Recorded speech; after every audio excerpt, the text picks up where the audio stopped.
Welcome to Criminal Law Video Presentation number 3. This video presentation will cover today the Model Penal Code Rules of Construction.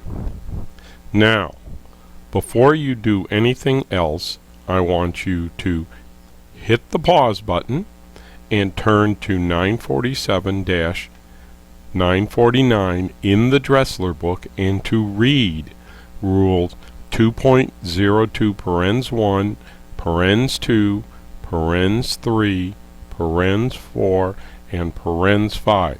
I know that this will make thrilling and exciting reading, but before we can continue, you must have some sense at least what is written on those pages. So go ahead, hit the pause button, and we will start up again in a few minutes. Once you have read those, you can continue with the play button.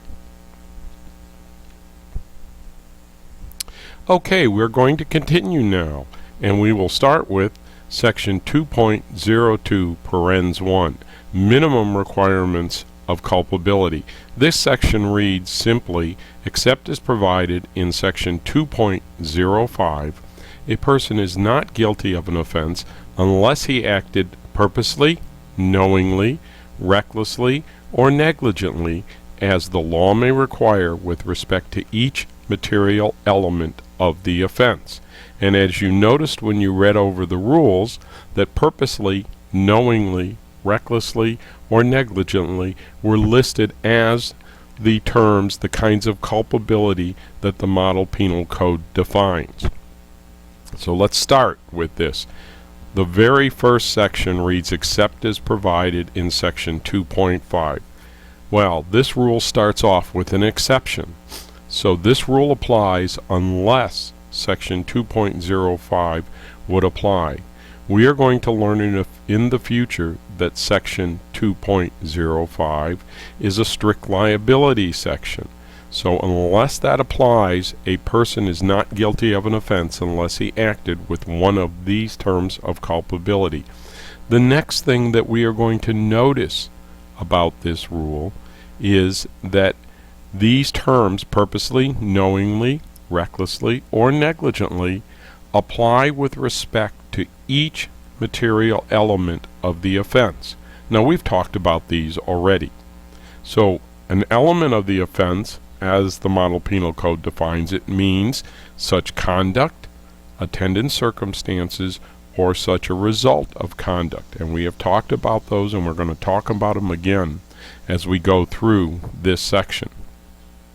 And a material element of an offense means that it's that element, conduct, attendant circumstance, or result, means an element that does not relate exclusively to the statute of limitations, jurisdiction, venue, or to another matter similarly unconnected with the harm or evil.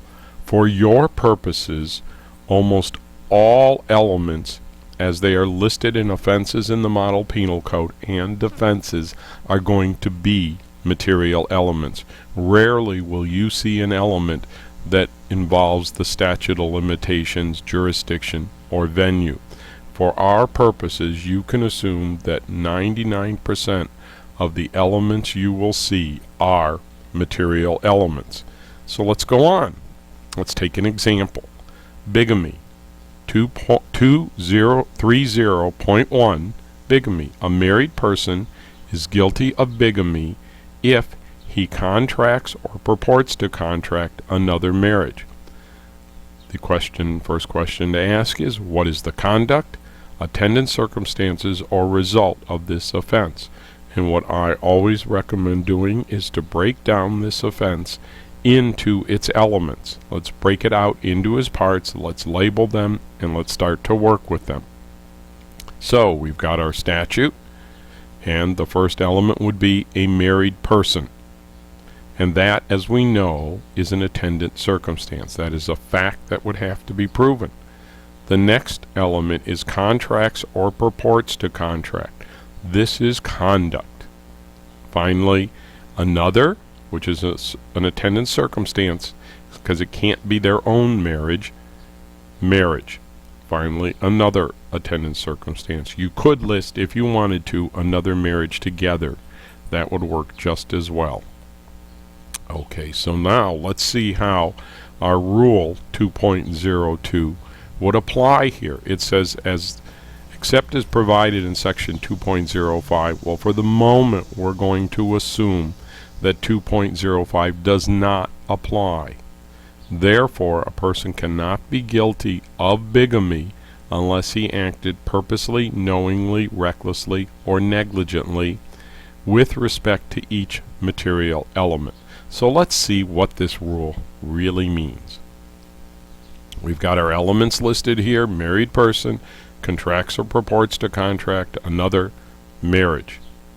Okay, what the rule says is that purposely, knowingly, recklessly, or negligently must apply to each material element. So we've got married person, we've got contracts or purports to contract, another, and marriage.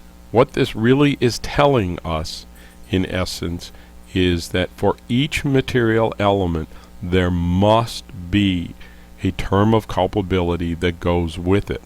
Now, shortly we're going to see how we decide which one of these will go with any given material element. But what essentially Rule 2.02 parens 1 is saying is that unless the offense is strict liability, there will be a term of culpability that goes with each material element. And that is what we have stated here.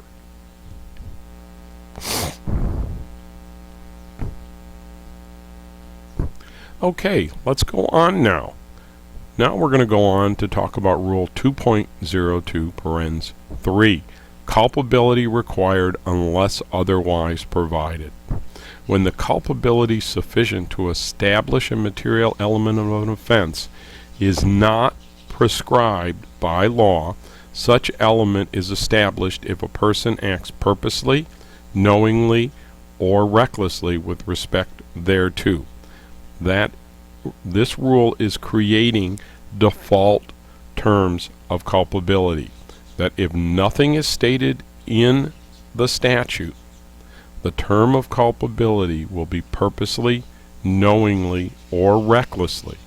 And it is in the or, and it is a choice. So let's go back to our bigamy. Married person, if he contracts or purports to contract another marriage. Whoops, that was a mistake on my part. One should have come up first. Married person contracts or purports to contract another marriage. Okay, those are our elements as we've broken them out. This is our rule, 2.02 parens 3. If no culpability is stated, then purposely, knowingly, or recklessly will apply with respect to each element. So we've got our elements: married person contracts or purports to contract another marriage. As you will notice, there is no term of culpability stated in the bigamy section that I have given you. There's no term of purposely, knowingly, recklessly, or negligently stated in this statute. So then, what does 2.02 parens 3 tell us? This is what it will tell us. It tells us that purposely, knowingly, or recklessly will apply to married person. Purposely, knowingly, or recklessly will apply to contracts or purports to contract. Purposely, knowingly, or recklessly another, and purposely, knowingly, or recklessly a marriage. Now, I'm often asked, which one of these do you use? Well, the way the rules were designed is that the prosecutor could use any one of the three. So they could claim the person was reckless as to being a married person. They could claim that they purposely contracted and that they knew another marriage was being contracted. So they have their choice as to which one they can use under this scheme. Okay, let's go on and look at the third rule that I asked you to read over. Prescribed culpability requirement applies to all material elements. When the law defining an offense prescribes the kind of culpability that is sufficient for the commission of the offense, that is, it states one of those terms of culpability purposely, knowingly, recklessly, or negligently, without distinguishing among the material elements thereof, such provision shall apply to all material elements of the offense unless another purpose plainly appears. We're going to focus in on various parts of this rule. This is the rule that will cause you the most consternation as you work through these rules in the Model Penal Code. So pay attention carefully, and you may want to come back and re-review this and think about questions to ask in class. So I'm going to change things around just slightly. So we've got our rule, prescribed culpability requirement applies to all material elements without distinguishing. So instead of it being purposely, knowingly, and recklessly, I'm changing it to colors: blue, red, and green. So if our offense was Jack was wearing a blue shirt, tie, and jacket, what would this rule tell us? What would this rule tell us about how to interpret this sentence? Jack was wearing a blue shirt, tie, and jacket. What the rule tells us is that without distinguishing among the elements, this is how it would work. We would say easily, the easiest part of this, Jack was wearing a blue shirt. The blue is right before the shirt. That's how in English we define words. Easy enough as we're going. Now the question becomes, what color tie was he wearing?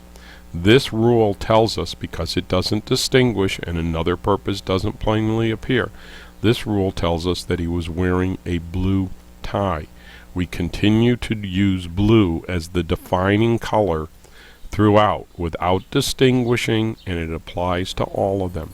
Finally, the question to be asked is, what color jacket was he wearing? And again, this rule tells us that the jacket he was wearing was blue. This is how this rule applies. Where a term of culpability is stated and it doesn't distinguish and there is not another purpose plainly appearing, that term applies throughout. Okay, let's take another example. Again, without distinguishing, Jack was wearing a blue shirt, tie, and a red jacket. Now, what do we have here? The easy part is blue shirt. Again, blue comes immediately before shirt. But what do we deal with the tie? Again, without distinguishing, wearing a blue shirt, we read blue through to tie. Finally, we have a distinguishing feature here, a red jacket. This changes it up, and red would apply to jacket. Okay, let's go on. Jack was wearing a shirt, tie, and a red jacket. Another purpose plainly appears. Okay, normally we do not read English descriptives backwards. This is not Spanish. The adjectives do not come after the nouns generally in English. We would not read red jacket back through this sentence. This is what the writers, the drafters of the Model Penal Code, in part were talking about. Another purpose plainly appears. So now the question becomes, what color shirt and tie was Jack wearing? Now we know from our rules that we have a number of choices. It could be red, blue, or green. But our statute here does not tell us what color shirt or tie he was wearing. But we do know he was wearing a red jacket. That's the easy one. It is prescribed and stated, and another purpose does not plainly appear. The question remains, is the color of the shirt and the tie. And here we default back to our rule 2.02, parens 3 that says when culpability sufficient to establish a material element of an offense is not prescribed, such element is established if a person acts purposely, knowingly, or recklessly. Or in our position, such element is established if it's red, green, or blue. And since there is no color stated, we default to red, green, or blue. Or as I've said, started here, we've got a blue shirt, it could be. We've got a red shirt, it could be. And finally, we've got a green shirt that it could be. It could be any of those three colors. Again, with the tie, it could be a blue tie, it could be a red tie, or it could be a green tie. And that is how those two rules would work together, because we would not read red jacket back through the statute, and we would have shirt and tie without a color placed on them. So let's go ahead and take an example. Here is an incest statute. If he knowingly marries or cohabits or has sexual intercourse with an ancestor or descendant. This is simply the offense of incest, and there's a number of things that we know to do. Let's break out the elements. That is the conduct, the attendant circumstances, or the results that appear in this statute. So the first one we see is married, cohabits, or has sexual intercourse. All three of these, and it's just stated in the alternative here so we don't have to write three different statutes, are conduct.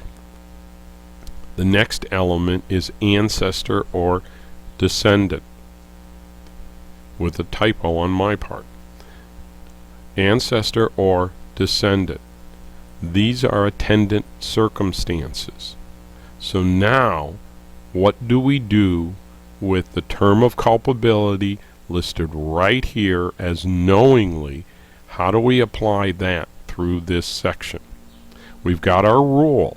When the law defining an offense prescribes the kind of culpability that is sufficient for commission of the offense without distinguishing among the material elements, such provision shall apply to all material elements of the offense unless another purpose plainly appears.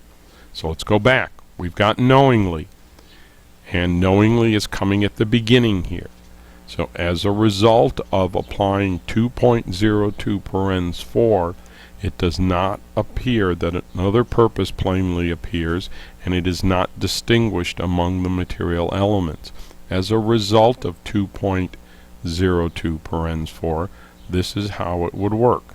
Knowingly marries, knowingly cohabits, or knowingly has sexual intercourse, and knowingly ancestor or knowingly decedent. Okay, back to our rule now, and we're going to focus on a couple of different parts of this rule. Without distinguishing among the material elements and unless another purpose plainly appears. So let's see some examples of when it occurs that they may distinguish among the material elements or another purpose plainly appears. So let's take the sexual contact statute. If you want to see the entire statute, you will need to turn to page 987 in the Dressler book. In fact, at this point, I would encourage you to hit pause again, turn to page 987, and look at the entire statute. I have given you an excerpt of the sexual contact statute. And this statute reads, a person who has sexual contact with another, not his spouse, if he knows that the contact is offensive to the other person, or he knows that the other person is unaware that a sexual contact is being committed, or the other person is less than 16 years old. Now there are several things that should strike out at you from looking at this statute and the rules we have just been discussing. So let's take a look at those questions that should come about here. The first question should be, we've got parts of this offense that are conduct, attendant circumstances or result that do not have terms of culpability connected to them. A person who has sexual contact with another, not his spouse. So sexual contact is an element of conduct. With another is an attendant circumstance, not his spouse is another attendant circumstance. So what terms of culpability go with them? We know from 2.02 parens 1 that unless the strict liability rule applies, which it doesn't here, then one of the terms of culpability at least is going to apply. So now the question is, which ones apply? Now the first thing we see is that there aren't any terms of culpability in this section. There are, though, within the statute. The question becomes then, does 2.02 parens 4, which applies these terms throughout unless another purpose plainly appears, or does 2.02 parens 3, which states if nothing is stated, it's purposely, knowingly, or recklessly? Well, given how this statute is constructed and the fact that we do not apply language backwards, the first section appears to be set off with a colon and appears to not contain any terms of culpability. Well, 2.02 parens 1 tells us that something has to apply. 2.02 parens 3 tells us that if nothing is stated, then purposely, knowingly, or recklessly will apply to each of the unstated elements. So it will be purposely, knowingly, or recklessly as to sexual contact, purposely, knowingly, or recklessly another, purposely, knowingly, or recklessly not his spouse. Now, as to the other sections, we know something. We know that the drafters, after the colon, said he knows in 1, he knows in 2, and if you turn in the book, you'll see that he knows continues until you get to 6, which changes things up here. So, what is the term of culpability that will apply to other person is less than 16 years old? Well, when we use the two rules together, Rule 2.02 parens 4, which says unless another purpose plainly appears and unless the elements are distinguished, well, here it appears that there is another purpose. They have distinguished 6 from 1, 2, 3, 4, and 5 by removing the knows from 6. This is an indication that the drafters intended to apply the default culpability of purposely, knowingly, or recklessly, or most likely in this instance a prosecution would rely on recklessly as to the age being less than 16 years old. This is how it would apply. Now we're going to go over this much more in class with a number of examples. So let's see how these rules apply as we work through them. The first rule is 2.02 parens 1. This tells us a couple of different things. One is that the first place we would go to, with the exception, is 2.05, when culpability requirements are inapplicable. We're going to talk about this next week in class. Then, once we determine that 2.05 does not apply, the rule 2.02 parens 1 tells us that each material element must carry with it one of the terms of culpability. And that then leads us to 2.02 parens 3, which tells us if nothing is stated in the statute, that purposely, knowingly, or recklessly will apply to that material element. Finally, we're going to go to 2.02 parens 4, which is going to tell us that if culpability is prescribed and if that term of culpability is not distinguished among the material elements, or another purpose doesn't plainly appear, that term of culpability will apply throughout that statute. And if it doesn't apply throughout that statute and won't apply to certain elements, that then just takes us back to 2.02 parens 3. If they do not have a term of culpability attached to them, we then go back to our default culpability of purposely, knowingly, and recklessly. I know this has been a lot coming at you. We will talk about this in class much more. Please take your time working through this, review this, take a look at some of the statutes in the Model Penal Code. I will present you with a worksheet in class on various examples that we will discuss in class. This now concludes video presentation 3.